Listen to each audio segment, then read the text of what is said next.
The sky above what remained of New York burned with unnatural light as harvester ships continued their assault.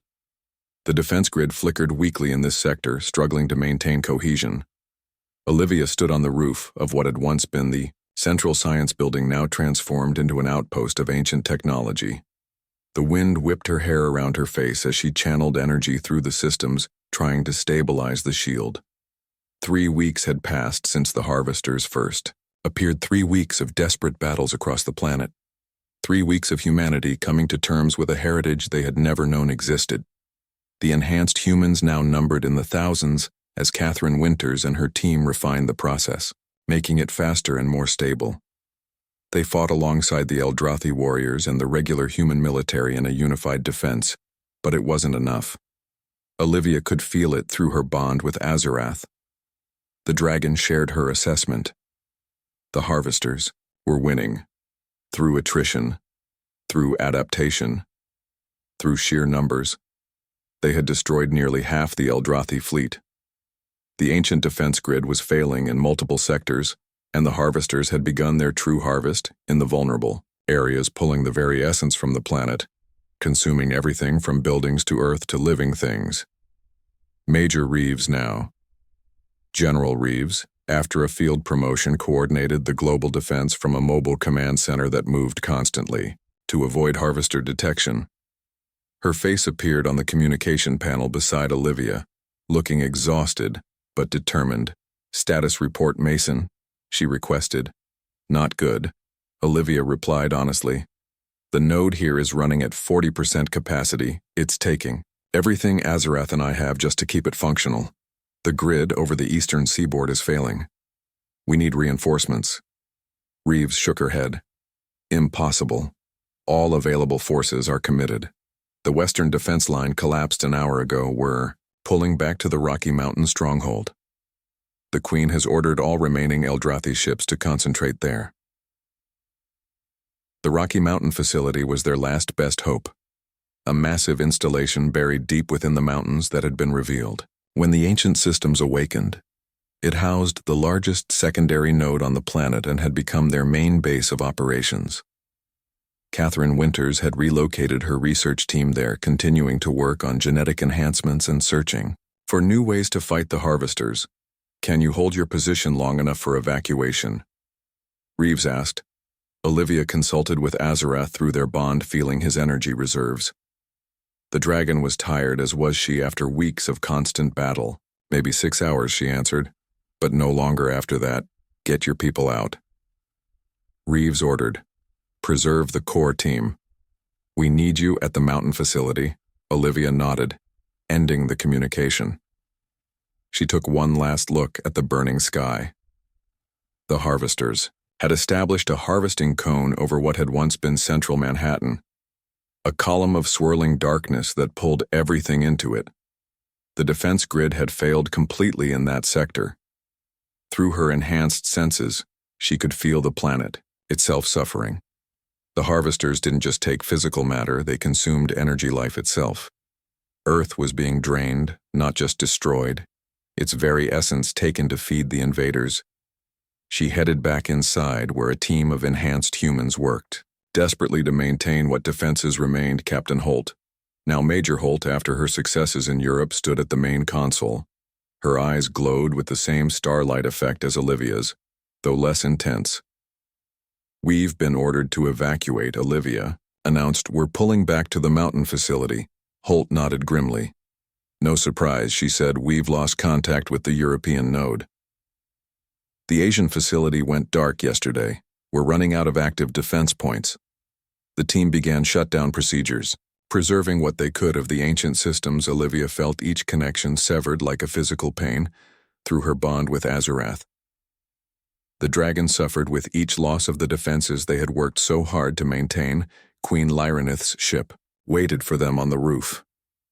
The crystalline vessel had been damaged in previous battles, its once perfect form now scarred and patched, but it remained one of the fastest ships in either fleet, essential for evacuating key personnel. The Queen herself emerged as they approached, her once radiant appearance now showing signs of strain. Her luminescent skin had dulled somewhat, and her eyes held a weariness that came from watching another world fall to their ancient enemy. "Olivia, my friend," she greeted. "You have done all that could be asked and more. The systems were never meant to hold this long against such an assault." The small team boarded the ship, which immediately took off, rising rapidly through the failing defense grid. The harvesters noticed. Them, of course, black ships broke from their harvesting formations to give chase.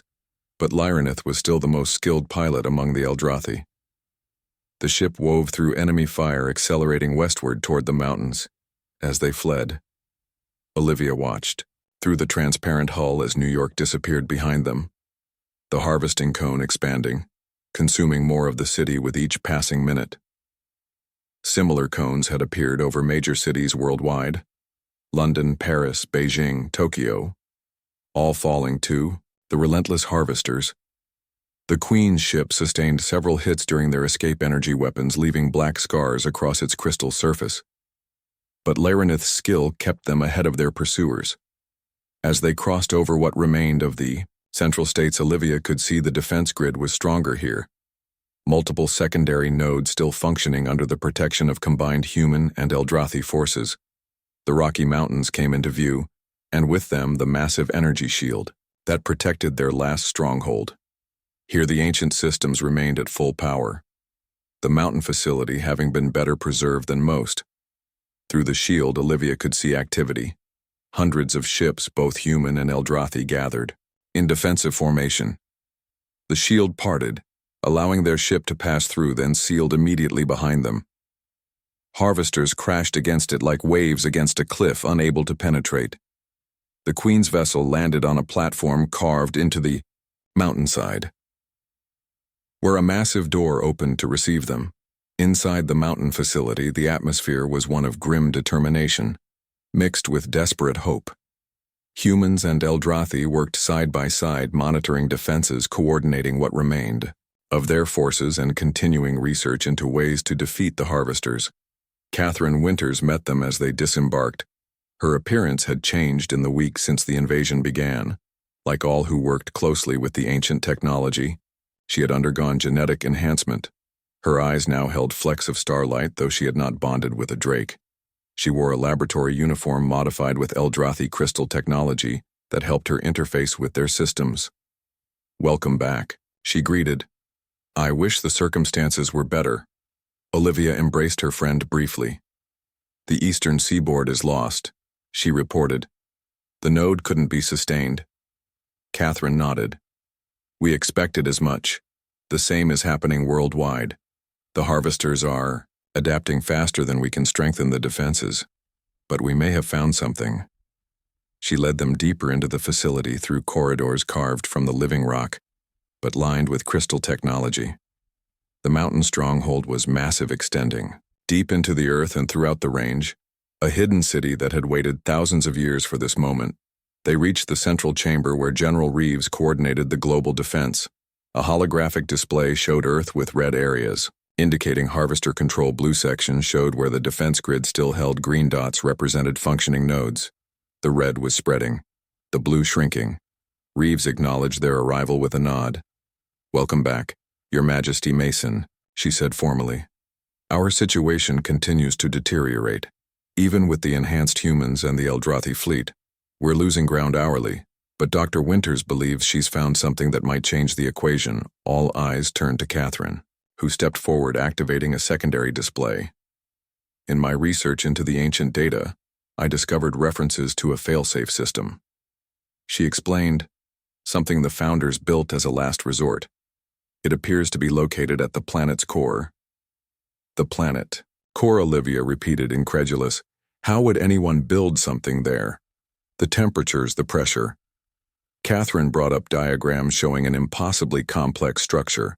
The founders didn't build it in the conventional sense.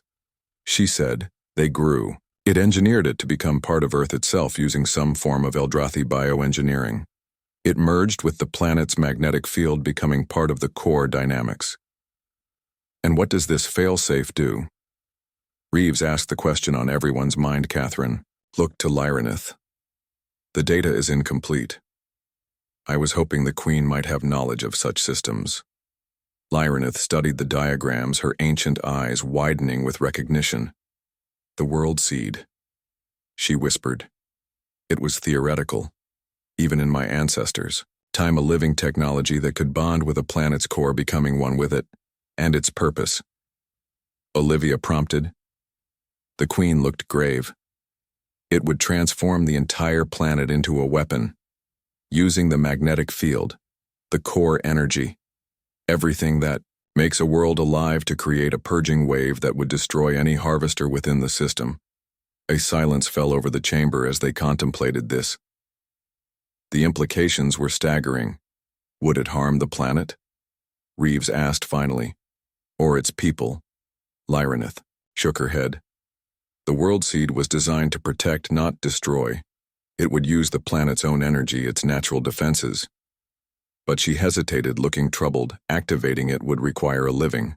Major Samantha Reeves stared at the screens in Earth's Orbital Defense Command Center, alarms blaring around her. The objects had appeared without warning, hundreds of them emerging from what the sensors could only describe as spatial anomalies. They were massive black angular ships unlike anything in human records, and they had taken position around the planet in perfect formation. What are we looking at?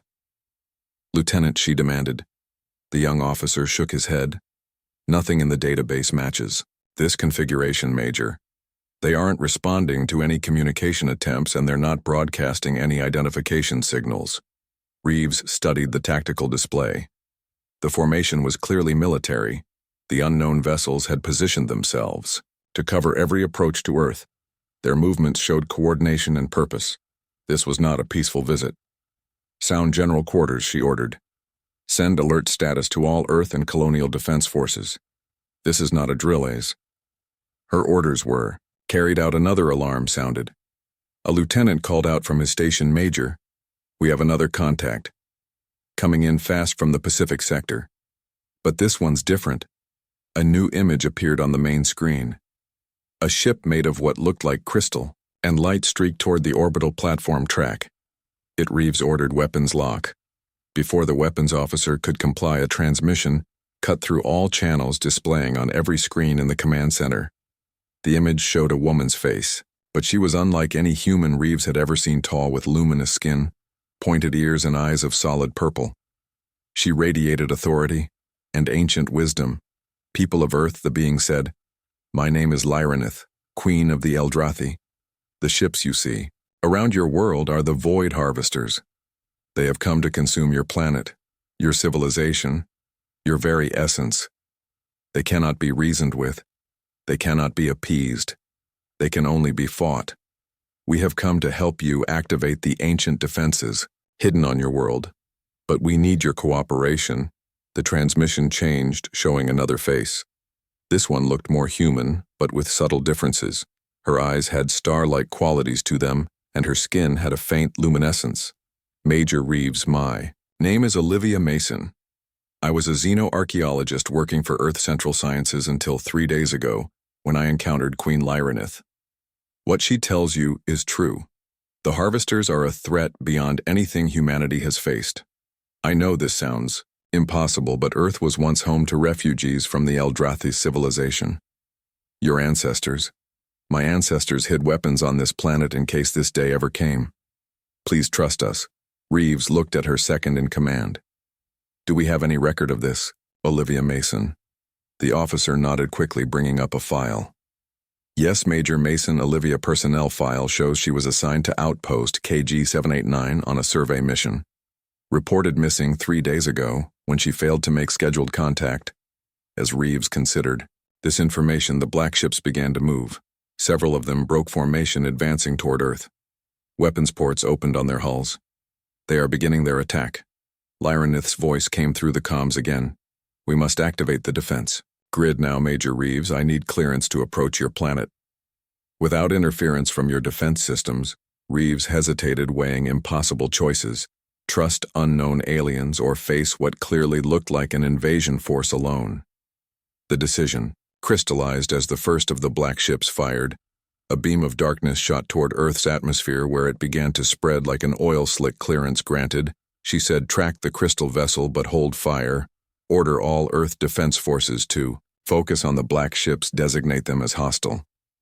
The crystalline ship accelerated toward Earth, passing through the orbital defense perimeter. Reeves watched it go, wondering if she had just made the biggest mistake of her career, or the decision that would save humanity. On the surface of Earth, Dr. Catherine Winters looked up from her research as every screen in her laboratory flickered and changed. Military alerts scrolled across them, followed by images of the alien ships in orbit. As head of the Advanced Genetics Division at the North American Science Directorate, she had the highest security clearance, but even she had never seen a planetary alert of this magnitude. Her team gathered around as the messages from Lyranith and Olivia played. Catherine studied the woman claiming to be Olivia Mason with professional interest. The subtle differences in her appearance triggered Catherine's scientific curiosity. Those eyes, that luminescence of the skin. These weren't cosmetic alterations. They appeared to be genetic. Her assessment was interrupted as the building shook violently. Through the laboratory windows, she could see dark energy spreading across the sky like ink in water. Where it touched buildings, they began to deteriorate. Materials seeming to dissolve. Evacuation protocol. She ordered her team, move to the underground facilities now. As her staff rushed to comply, Catherine downloaded critical research files to a portable drive. These contained her life's work studying unusual genetic anomalies in the human population, anomalies that had never made evolutionary sense, genes that seemed to have no purpose yet persisted across generations. Something told her this research might be more important now than ever before. Deep beneath the Mariana Trench, Olivia continued to channel energy through the ancient control system. The Queen's ship had brought them here after broadcasting their message to Earth. Through her bond with Azarath, she could sense the battle beginning. Above, harvester ships attacking Earth defense systems that stood no chance against such advanced weapons. The ancient defense grid was responding, but slowly. Thousands of years of dormancy had taken their toll. Some systems were damaged, others simply slow to activate. The harvesters would cause significant destruction before the defenses were fully operational. "We need more power," Lyranith said. "The primary node is functioning at only 60% capacity. The degradation is worse than we feared." Olivia felt Azarath's concern through their bond. The dragon suggested a solution, but it was risky. "I could channel more of his energy directly," she told the Queen, "but Azarath says it might overwhelm the human parts of my genetics." The Queen looked grave. "It is dangerous," she confirmed, "but we have little choice. The harvesters are already harvesting the upper atmosphere. If the defense grid is not at full power soon, they will begin consuming the planet's surface." Through their bond, Olivia could feel Azarath's willingness to try. He would protect her mind as much as possible during the process, but there were no guarantees. "Do it," she said. Her thoughts went to her family somewhere on the surface, possibly already affected by the harvester attack. To all of humanity facing extinction without even understanding what was happening. The Queen placed her hands over Olivia's where they rested on the crystal interface. "I will help stabilize the flow," she said. Preparing for a more powerful connection, Olivia closed her eyes and opened herself fully to Azarath's consciousness. The dragon poured more of his essence into her than ever before. Energy like liquid starlight filled her body and mind. It burned through her, overwhelming her human consciousness. She screamed as the power threatened to tear her apart. The Queen held firm, her ancient strength helping to contain the energy flow, directing it into the primary node instead of letting it consume Olivia. The crystal pool blazed with light energy, pulsing outward through connections to facilities across the planet. On the surface, people stared in wonder as the ground beneath major cities began to glow with strange patterns. Ancient structures rose from the oceans, from beneath desert sands, from mountain ranges, and polar ice fields of energy spread upward, connecting in a web around the planet.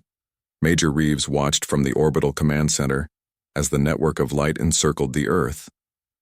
"What are we seeing?" she demanded.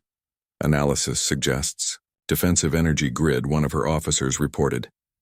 "The patterns match nothing in our databases, but they appear to be forming a coordinated shield against the attackers." The harvester ships intensified their attack.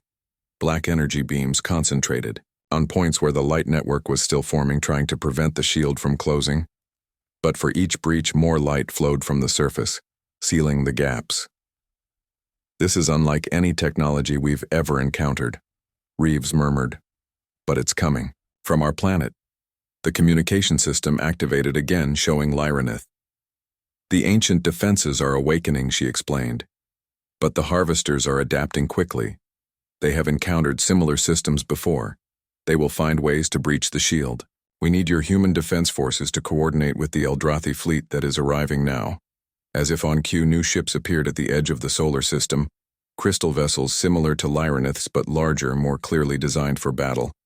"I need to coordinate with your military commanders," the Queen continued. "Major Reeves, will you serve as our liaison?" Reeves straightened her posture. This was now a joint operation against an existential threat to Earth.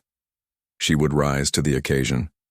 "Yes, Your Majesty," she said. "I can establish a command link with all Earth defense forces in the trench facility." Olivia struggled to maintain consciousness as Azarath's power continued to flow through her. The ancient systems were drawing on her life force. Using her as a conduit, Lyranith supported her physically as her legs threatened to buckle. "You must hold on," the Queen urged. "Just a little longer until the grid is stable." Olivia gritted her teeth, focusing on directing the energy where it was needed. The bond with Azarath was her anchor, keeping her human mind from being swept away in the flood of power. She could feel the dragon's concern for her, its ancient consciousness trying to. The chamber of bonding glowed with soft blue light as Olivia stood in its center. The Eldrathi elders formed a circle around her, their hands linked. The Queen Lyranith stood directly before her, with Azarath, the drake, beside her. The dragon watched, Olivia with those eyes full of stars seeming both ancient and somehow kind. "Are you certain you wish to proceed?" Lyranith asked, her voice gentle in Olivia's mind. "Once begun, the bonding cannot be reversed. You will be forever changed," Olivia thought, of Earth, her home, of all the people going about their lives unaware of the danger approaching them. She thought of her mother, tending her garden in Arizona, of her sister Lily, teaching her university classes. She nodded. "I am ready."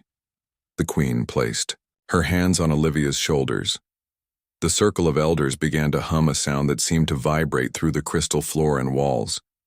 Azarath moved forward until he stood directly in front of Olivia.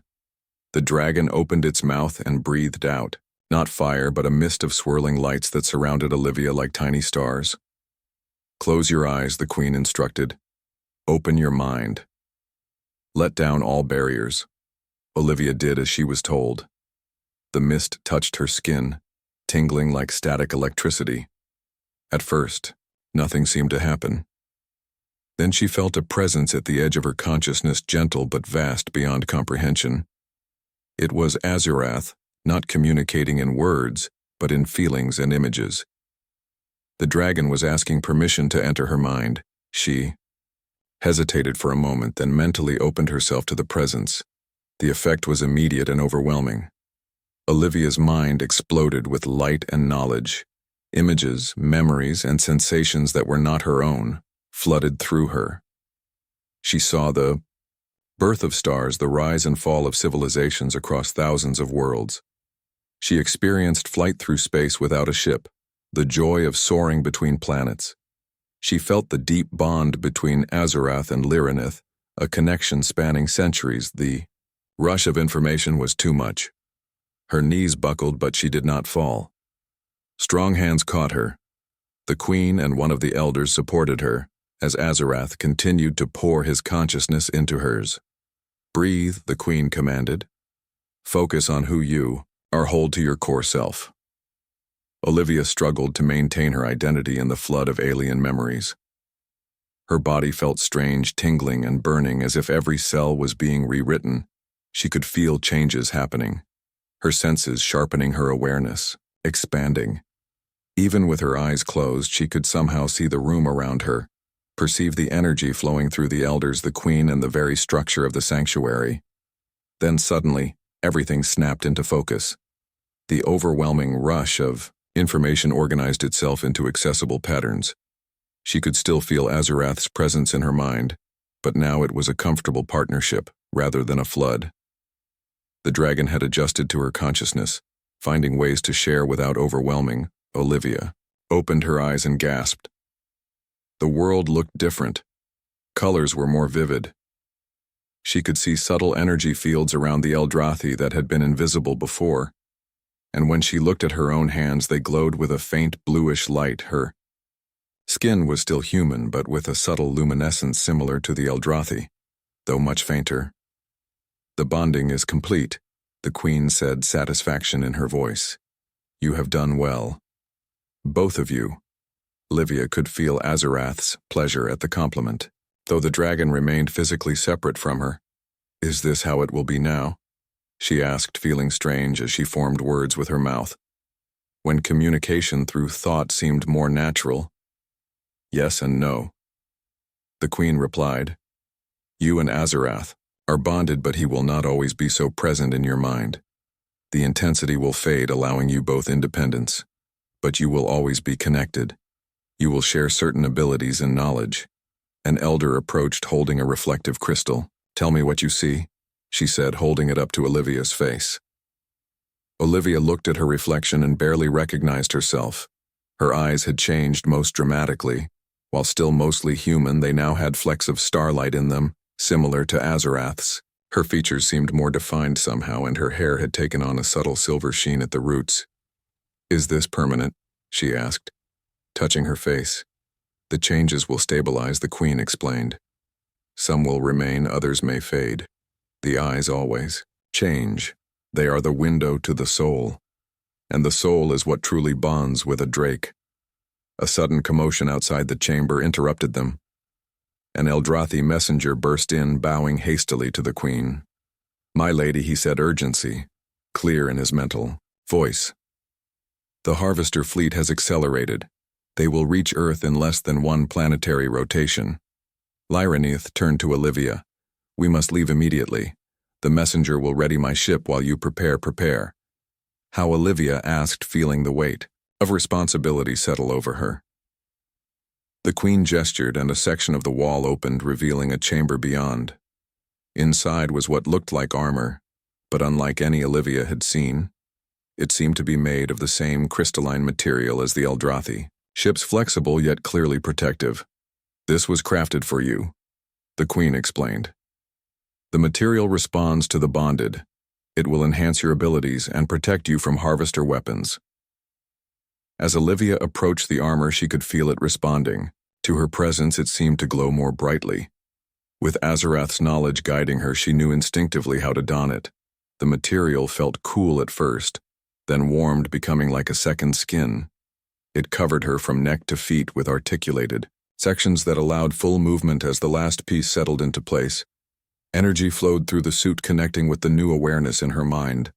Olivia gasped as information flowed into her consciousness. The armor was more than protection. It was a tool, an extension of herself. You are ready, the Queen said. We depart for Earth immediately. The elders will follow with our warriors, but we must go ahead to prepare your world's defenses. Olivia followed the Queen back to the ship. Azarath walked beside her, his physical presence comforting, even though she could also feel him in her mind. As they boarded the crystalline vessel, Olivia felt a new determination. She was no longer just a confused human, caught in events beyond her understanding. She was something more now. A bridge between two peoples, a key to saving her world. The ship detached from the sanctuary and accelerated away. The stars blurred around them as they moved faster than any human vessel could travel. Olivia found she could understand the ship's controls now, the patterns of light and energy making sense to her altered mind. Through her bond with Azarath, she could sense the Queen's worry. The Harvesters had moved more quickly than anticipated. Their acceleration toward Earth suggested they had detected something valuable there. What are they? Olivia asked. The Harvesters. What do they want? The Queen looked grim. They are ancient, perhaps older than even the Drakes, she explained. They exist to consume, to absorb energy, knowledge, and life from other civilizations. They take what they want and leave nothing behind. We do not know if they were always this way or if they evolved into predators, and they have been hunting your people for millennia. The Queen confirmed. They destroyed our homeworld and many of our colonies. They would have consumed us entirely if not for the drakes who helped us hide. The sanctuary exists in a fold of space that the harvesters cannot easily detect. How do we fight them? Olivia asked. With ancient weapons, the Queen replied. Your ancestors who fled to Earth were not merely running. They were also hiding weapons technology that could harm the harvesters. They knew that one day they might return. They left defenses buried deep within your planet, waiting for someone with the right genetic key to activate them. That is why you are so important, Olivia. The weapons will respond to your Eldrathi genetics, now enhanced by your bond with Azurath. The ship shuddered, suddenly alarms flashing in patterns across its crystal walls. We are being pursued, the Queen said, her hands moving through the light controls. Harvester scouts. They must have detected our departure. Through the transparent hull, Olivia could see dark shapes emerging from what looked like tiers in space. Black angular ships with no lights or visible markings. They moved unnaturally, as if space itself bent around them. Can we outrun them? She asked. Not for long, Lyranith replied. We must fight. Azurath moved to the center of the ship and roared a sound that seemed to shake the very structure.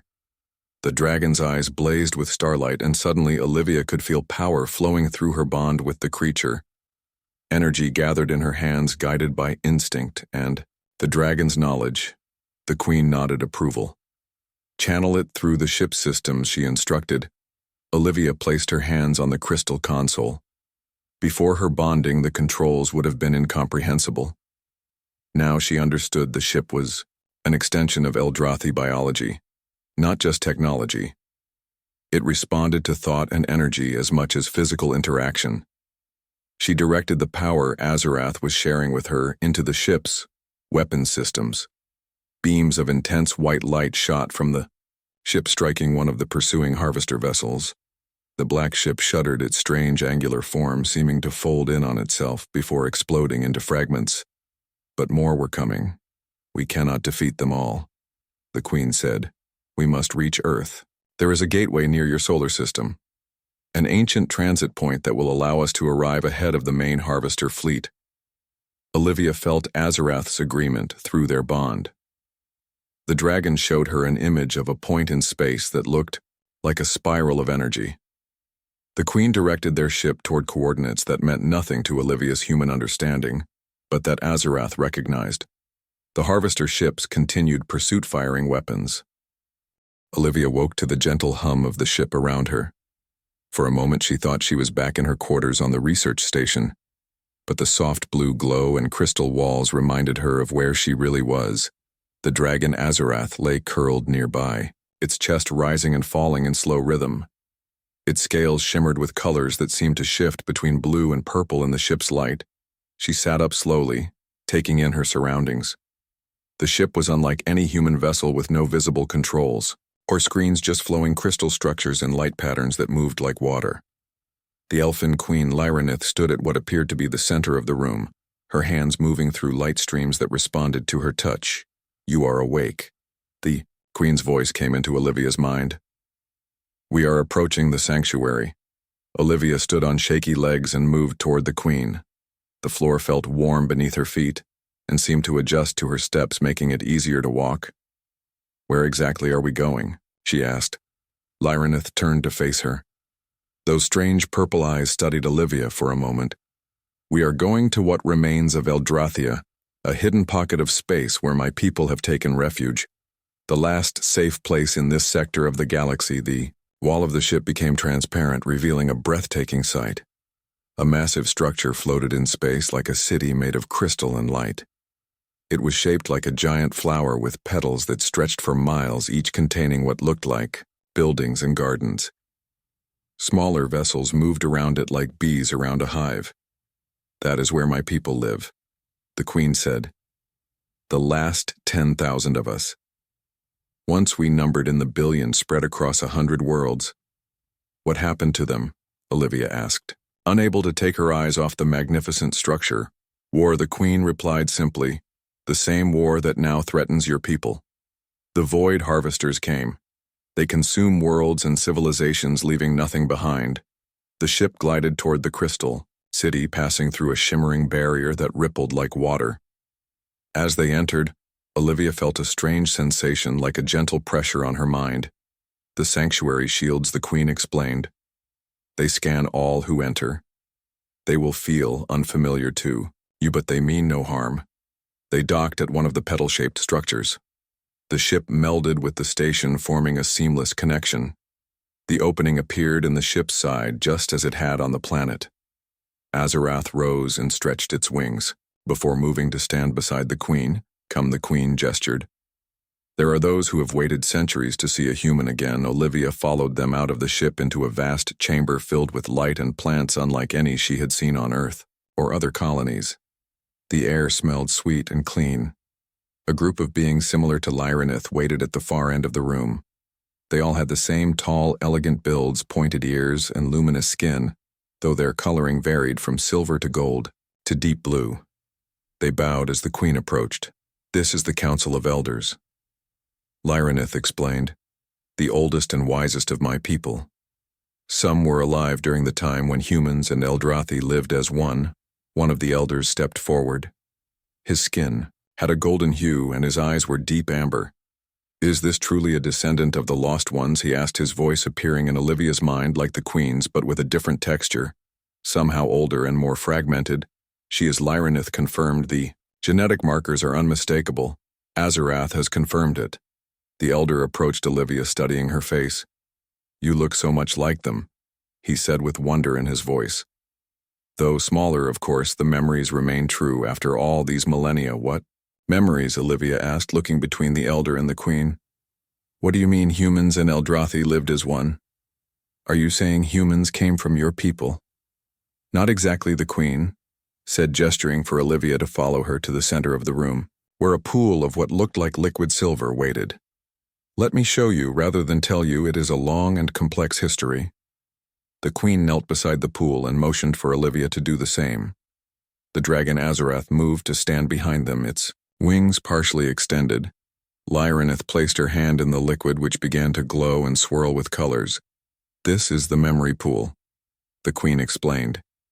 "It contains the collective history of our people, recorded and preserved through the ages. Place your hand in the pool, and Azarath will guide your mind through the memories.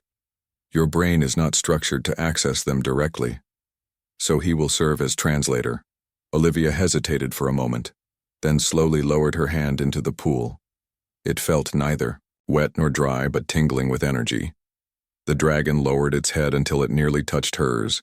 Its eyes glowed brighter, and suddenly, Olivia was no longer in the room.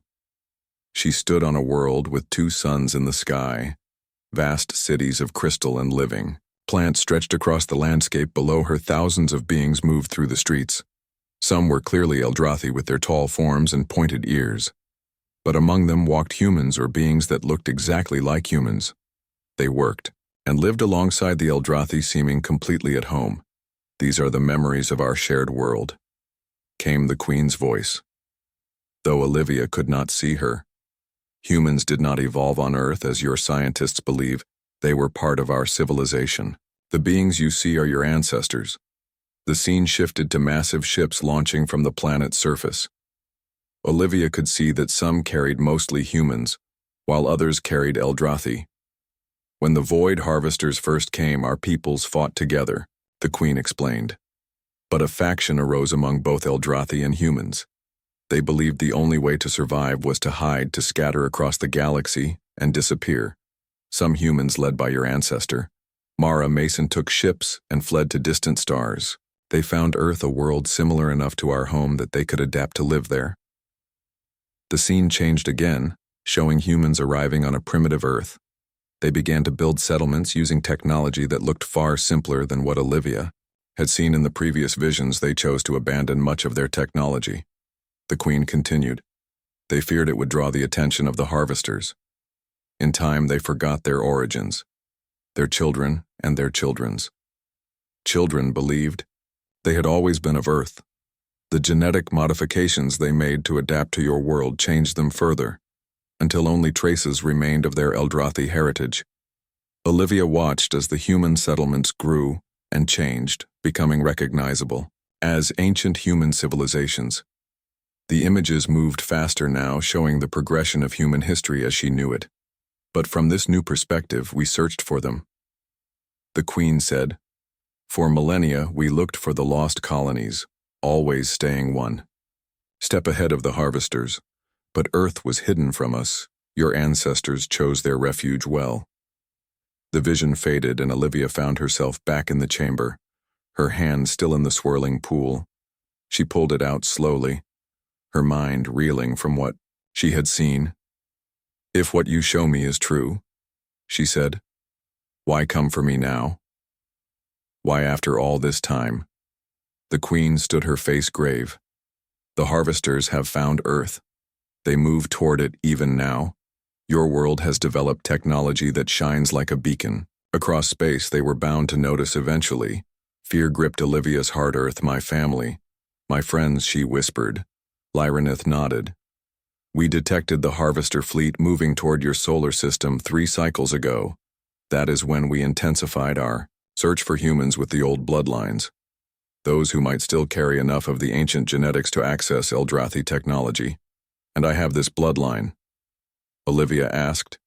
"You have the strongest markers we have ever found," the elder with golden skin said, stepping forward.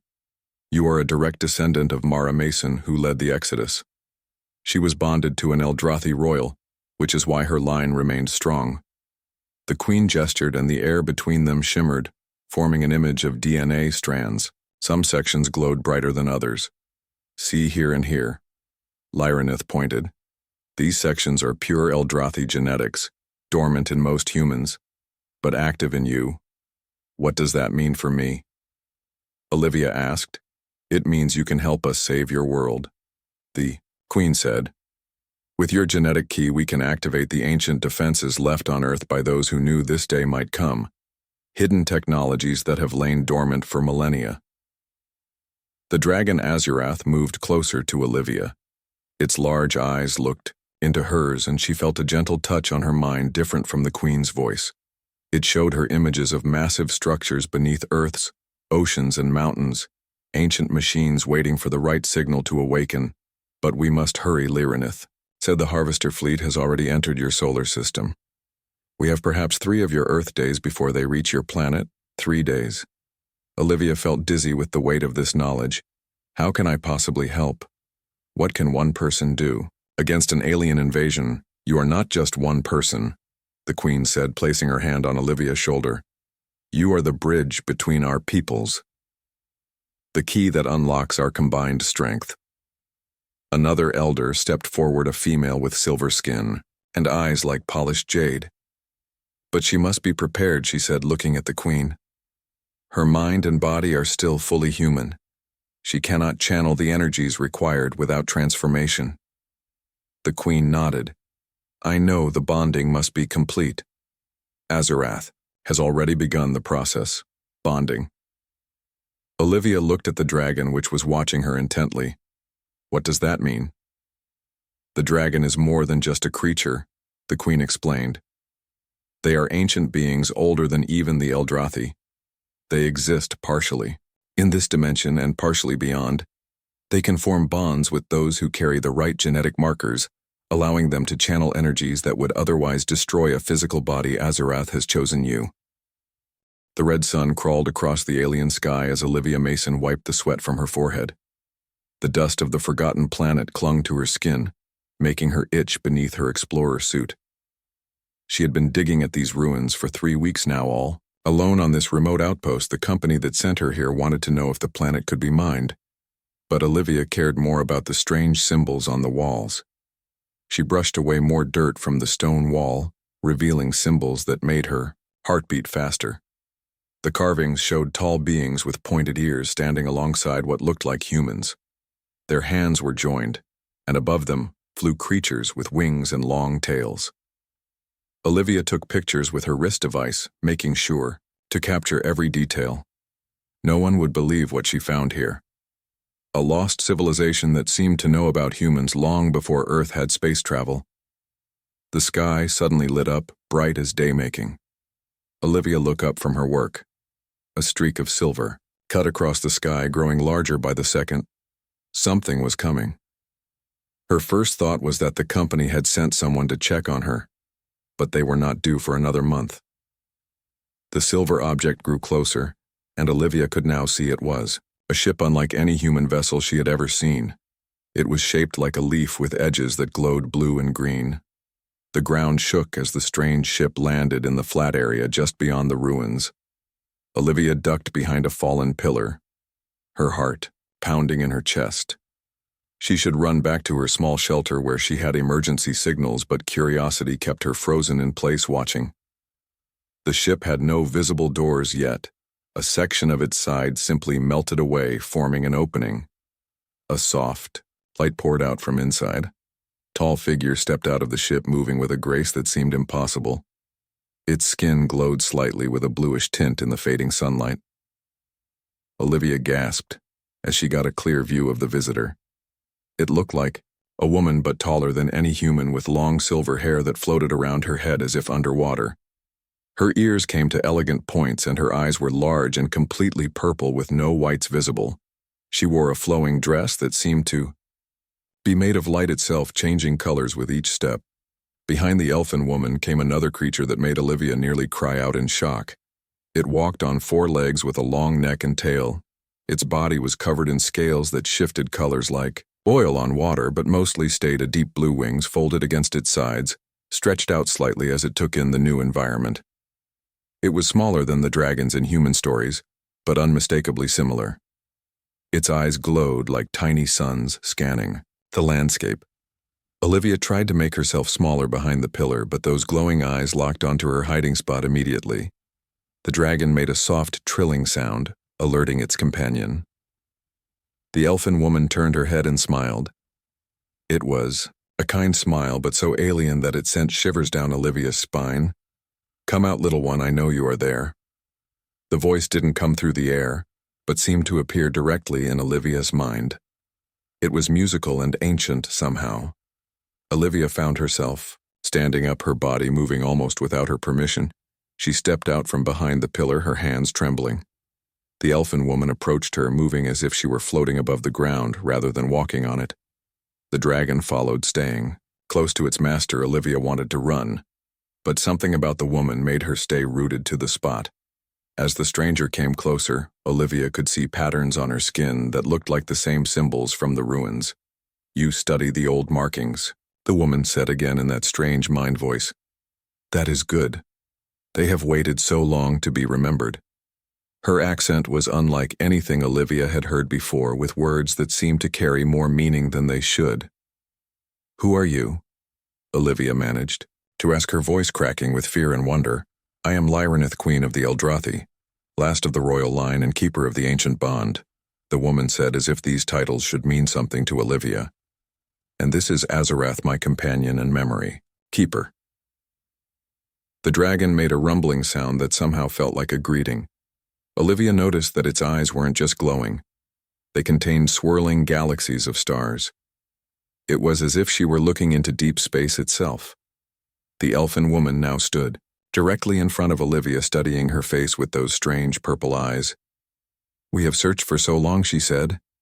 Her voice now held emotion that sounded like relief and joy. The queen reached out with long, elegant fingers, and before Olivia could step back, she found herself being embraced. The touch was warm and sent a strange tingling through her body, as if electricity were passing between them. The alien queen held her close and whispered words that Olivia felt rather than heard at last. "I found you human." Olivia's mind raced with questions, but before she could speak, the ground beneath them trembled violently. This was no natural quake. Olivia had been on enough unstable planets to know the difference. The dragon Azarath spread its wings and made a sharp warning cry. The queen released Olivia from the embrace, her face now serious. "They have followed us," she said. "There is no time to explain properly. You must come with us now." Olivia Mason, last descendant of the third house. "How do you know my name?" Olivia asked, backing away slightly.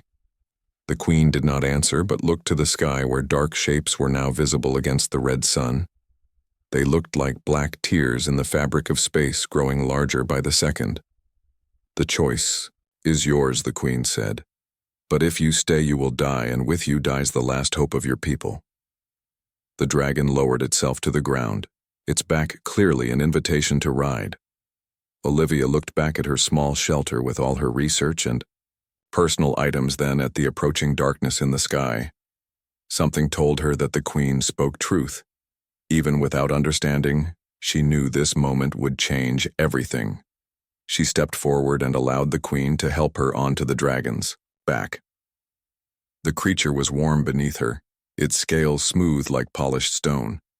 The queen climbed up behind her with inhuman grace and placed her hands on Olivia's shoulders. The touch steadied her as the dragon stood. "Hold tight, little one. We go to the stars," the queen said. The dragon spread its wings, which now glowed with the same light as the ship. Its muscles bunched beneath them, and then they were airborne. The ground fell away as they soared toward the waiting ship. The dark shapes in the sky were closer now, and Olivia could see they were ships black and jagged like obsidian knives cut from nightmare. The queen's ship opened for them as they approached. The dragon landed inside, and the opening sealed behind them. The inside was larger than seemed possible from outside, filled with crystal structures and flowing light. Olivia slid from the dragon's back, her legs shaky. Before she could ask any of the 1,000 questions burning in her mind, the ship hummed to life. The crystal walls became transparent, showing the planet falling away beneath them. The black ships were giving chase, but the queen's vessel accelerated smoothly, leaving them behind in a blur of stars. "You have questions," said the queen, now standing before a crystal console that pulsed with light. "I will answer them, but first we must reach safety. The star map shows a hidden place where we may speak freely." "Where are you taking me?" Olivia asked, finding her voice at last. "Home," the queen said with a smile that held both sadness and hope. "To the place where your ancestors and mine once lived as one people, before the great sundering, before your kind forgot who you truly are." The ship streaked through space faster than any human vessel could travel. Stars blurred around them as Olivia tried to make sense of what was happening. She had gone from being a simple archaeologist to flying through space with an alien queen and her dragon in the span of minutes.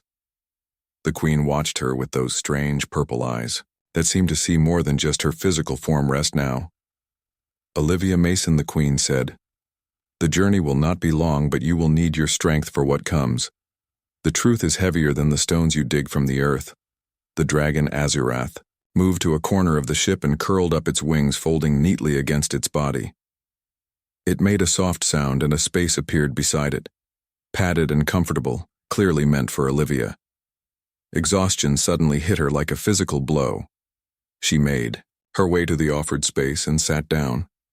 The dragon's body radiated gentle warmth as her eyes grew heavy. Olivia looked at the elfin queen standing in the starlight, her silver hair floating around her like a living thing.